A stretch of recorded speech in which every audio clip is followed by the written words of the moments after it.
Good morning mga palangay. Merry Christmas. So mga unta, so mani ato ang sudaan for today's video. Last na puti. Ang prito na to ang gisabuan taton o gulay, no. So mani ato ang ulam for today. Kitang gulay. Kuan ni siya? Patula, malunggay kag saluyot.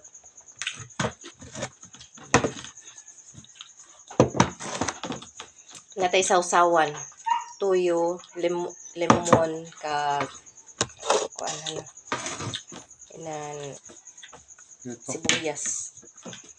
Ayan ang prito. Mo ni siya ang kauban sa prito nga gisabuan. Actually dili pa unta ako mo palit og kuan kanang ada mas kudang-dang. Ito. Kanang kasag. Kaso kay nalo ako namisudaan. So nagpalit ko ani. Ayan. Mga unta. Ang mga bata ako man na kaon. Ang sudaan nila sinugba.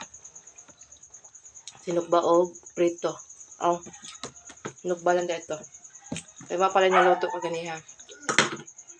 Gabi wala may sudaan gayud. Isaw na lang napalit mo isaw kan kuan. Ang suset kay nag-ihaw siya. So may gani ka nag-ihaw sa kung waay nagsupaon ta kanon lang puro. Wala mi nagpalit og sudaan kagahapon.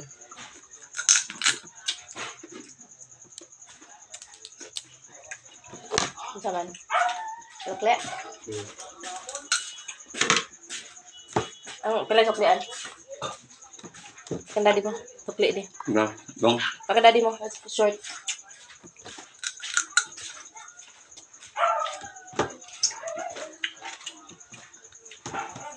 So medyo maiwat karon ang kuan kay nag-deliver ang tubig.